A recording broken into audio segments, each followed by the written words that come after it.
So in this problem, initially a charged particle is kept at origin. The electric field and magnetic field are perpendicular to each other. And we are to find the shape of the trajectory of the particle and some other points. So we are going to change this question a little bit, and instead of electric field, which will put a constant force on the charge, let's replace it with gravity.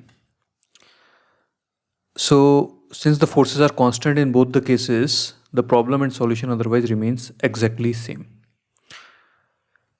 So why we are doing it is because when it's gravity, it's easier for us to visualize the problem. So let's read the new problem.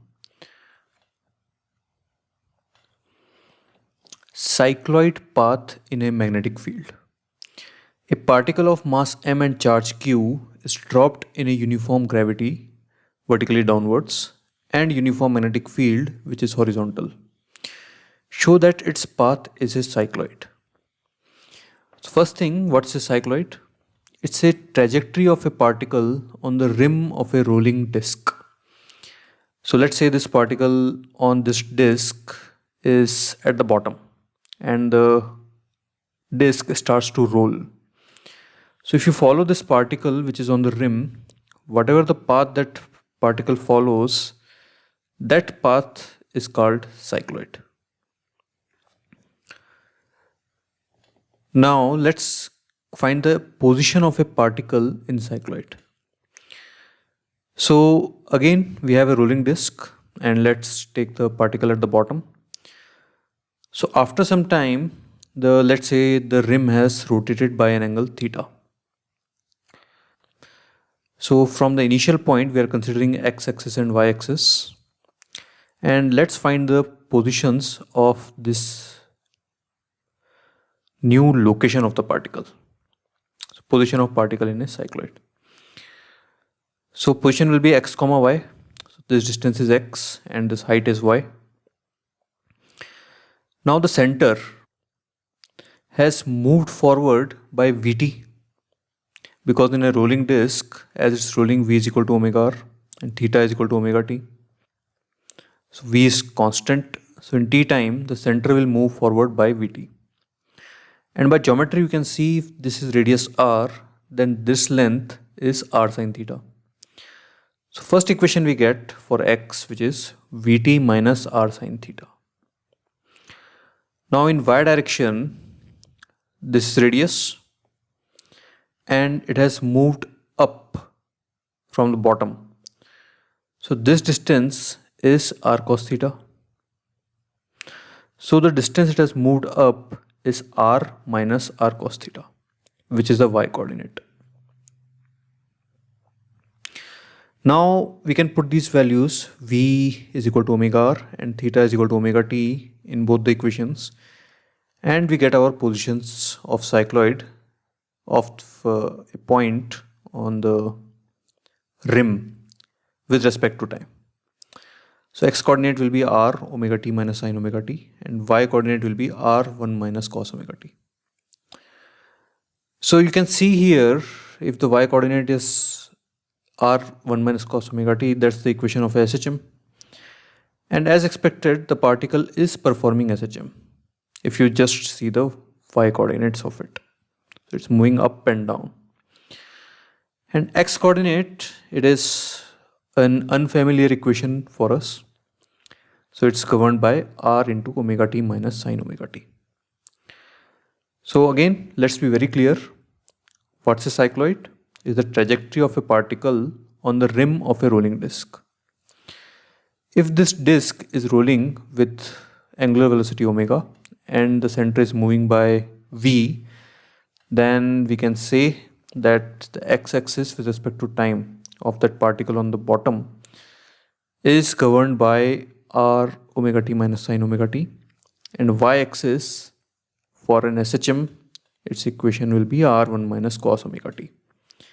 So these are the positions of that particle in a cycloid with respect to time. Now let's come to our problem that we have now that we have understood cycloid properly, let's do the problem.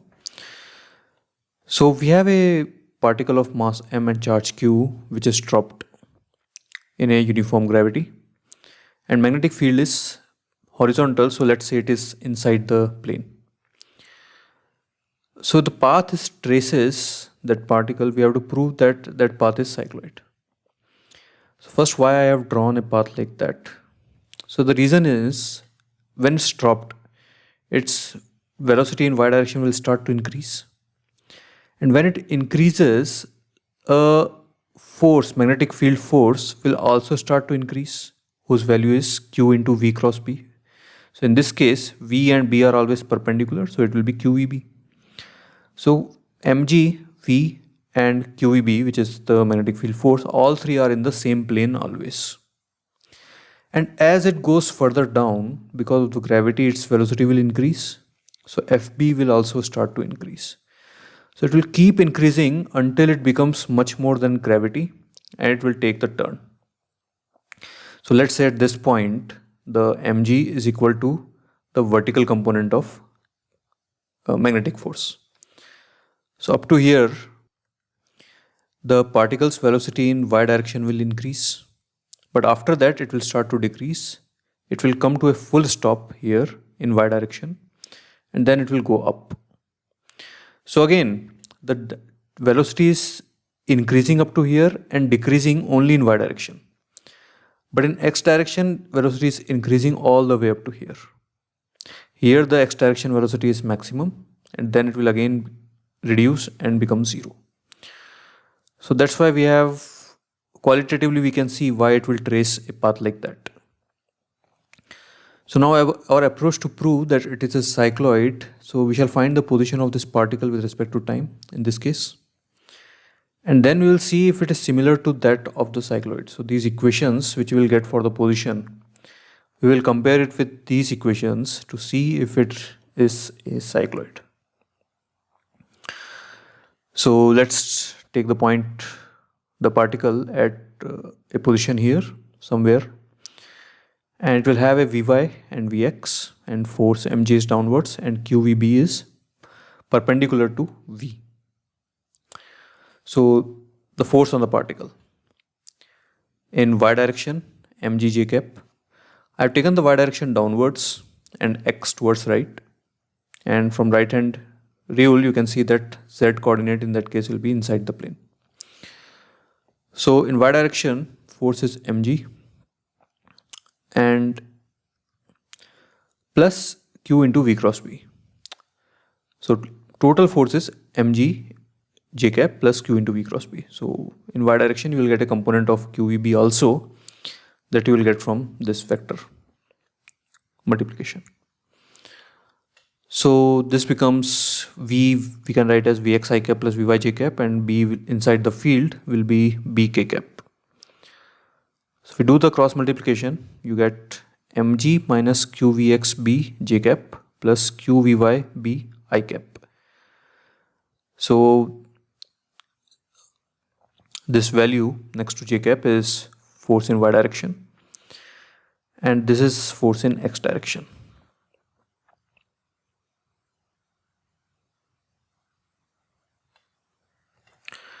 So let's extract them out, and force in y direction I can write as m dvy by dt, and in x direction m dvx by dt. So we differentiate this to get m d2vy by dt square is equal to, this will be a constant, 0 minus qb dvx by dt. So value of dvx by dt we will put from here, and we get our equation in the form of d2vy by dt square is equal to minus q square b square by m square vy. Now this is an equation of SHM. So those who have doubt why this is an equation of SHM, so you can see here. So this is the basic of SHM. You might have remembered this equation, f is equal to minus ky. So if you differentiate, if you write f in the form of dvy by dt and then differentiate, you will get the same equation in this form. So you can compare it in our standard SHM. This is omega square. So in our equation also, this is omega square, which gives omega is qb by m. So in y direction, the particle is performing SHM with angular velocity qb by m. So initially the particle was on the top, it will go down and it will go up and go down again. So about this mean position somewhere in the center, it will be performing SHM. Now we know that the general solution of the SHM equation is y minus y naught is equal to a sine omega t plus delta, where y naught is equilibrium position and delta is initial phase. So let's use that to get the equation for our motion. So general equation again I am writing here. For our case also it will be y minus y naught is equal to a sine omega t plus delta. So y naught is equilibrium position. So in our case equilibrium position will be a.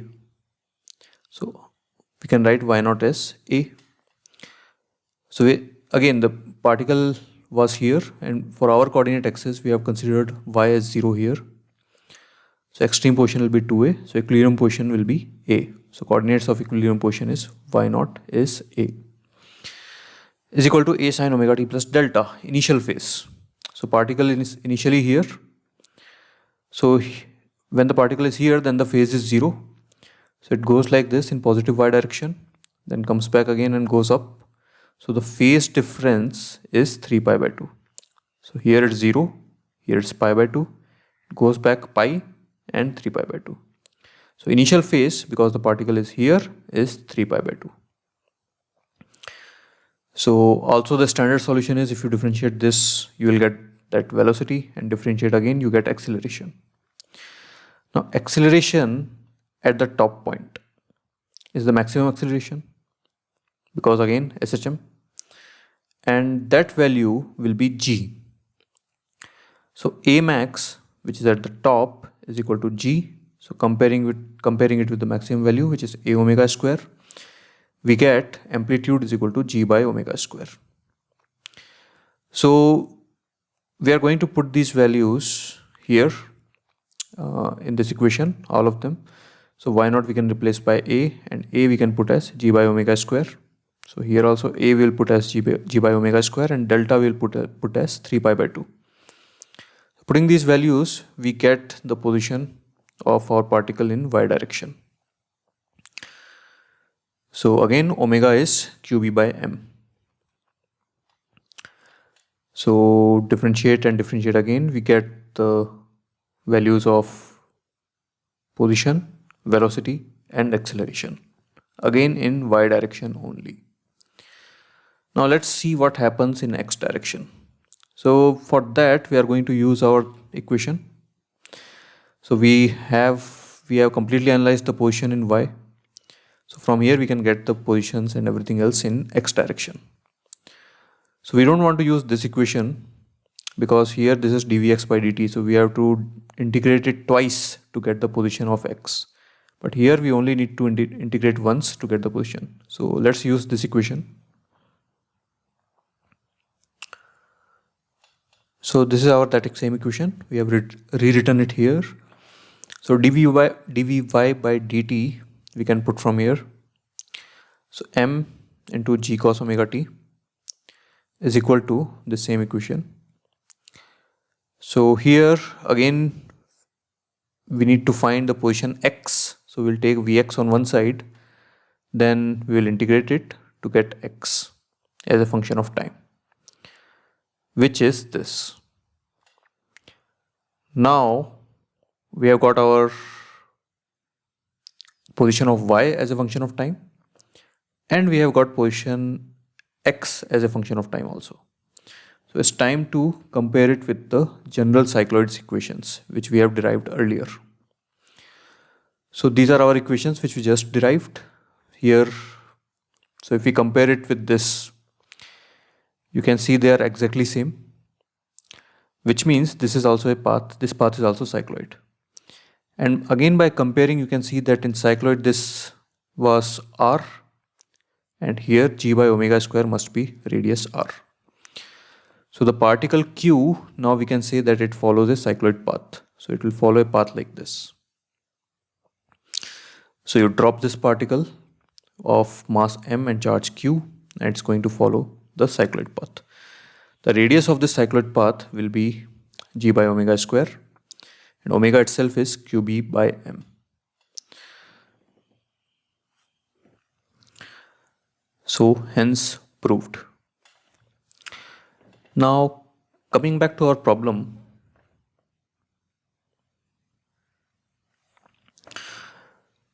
so first part of the problem is the law of, we need to find the law of motion xt and yt of the particle, the shape of the trajectory. So we found x as a function of time and y as a function of time, and shape of the trajectory we saw that it's a cycloid. The length of the segment of the trajectory between two nearest points at which the velocity of the particle turns into zero.